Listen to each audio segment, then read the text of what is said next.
नीतीश कुमार और भारतीय जनता पार्टी के बीच दूरियां काफ़ी बढ़ गई हैं, लेकिन कभी कभी राजनीति में ऐसा होता है कि दूरियां भी नज़दीकियों को दर्शाने लगती हैं। आपको याद होगा कि नीतीश कुमार अक्सर जब भारतीय जनता पार्टी के साथ रहते हैं तो कहीं ना कहीं वो विपक्ष के साथ और उनके क्रियाकलापों पर भी हामी भर देते हैं। जैसे आपने देखा था कि एनडीए में रहते हुए वो प्रधानमंत्री के पास जातीय जनगणना के लिए सर्वदलीय टीम को लेकर के गए थे।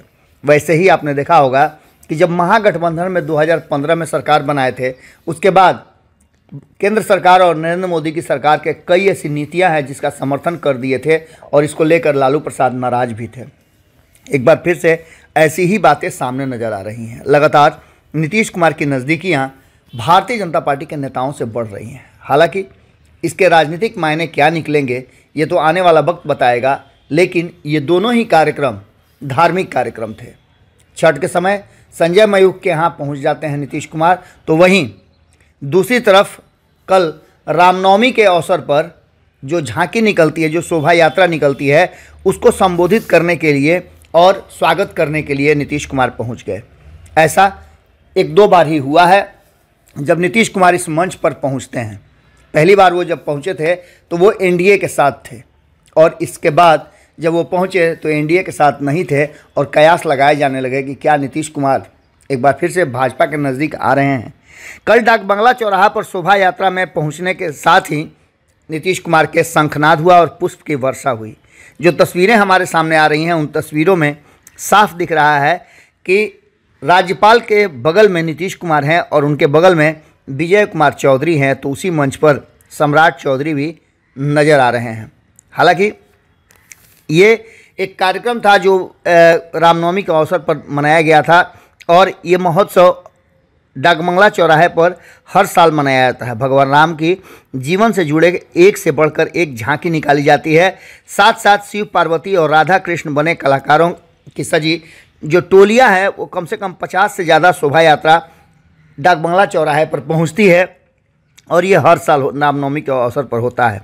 राज्यपाल राजेंद्र विश्वनाथ आलेकर और मुख्यमंत्री नीतीश कुमार ने भगवान राम की आरती उतारी।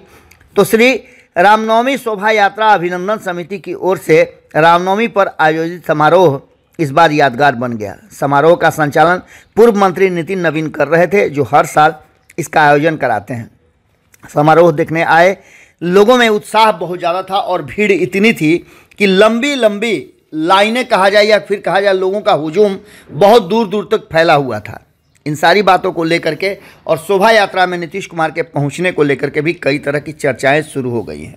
आपको बता दें कि एक बार फिर से जो चर्चाएं चल रही हैं उसमें कई तरह के कयास लगाए जा रहे हैं, लेकिन इतना ज़रूर मान के चलिए कि आसान नहीं होगा भारतीय जनता पार्टी और नीतीश कुमार का एक बार फिर से साथ आना, क्योंकि जो बिहार का भारतीय जनता पार्टी का टोली है वो किसी भी हाल में नहीं चाहता है कि वो अब नीतीश कुमार के नीचे काम करे।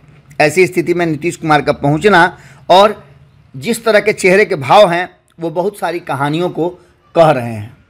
हो सकता है कि मुख्यमंत्री होने के नाते भी उस कार्यक्रम में गए हों, लेकिन चर्चाएं हैं और तस्वीरें वायरल होने के बाद कई तरह की चर्चाएं शुरू हो गई हैं। इससे पहले भी ऐसा कई बार हो चुका है जब नीतीश कुमार अपने विरोधियों के साथ नजर आते हैं तो उसके मायने और उसके अर्थ बदल जाते हैं। जुड़े रहिएगा भारत लाइव के साथ, अगली खबर में जल्दी ही मुलाकात हो। अगर ये वीडियो पसंद आई और वह बिहार के राजनीति और बिहारियत से सरोकार रखेनी तो सब्सक्राइब बटन दबा के चैनल के सब्सक्राइब कर ली।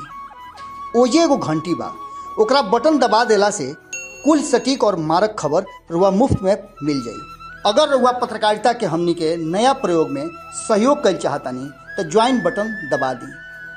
पेटीएम नंबर नोट कर ली 9386816700। धन्यवाद।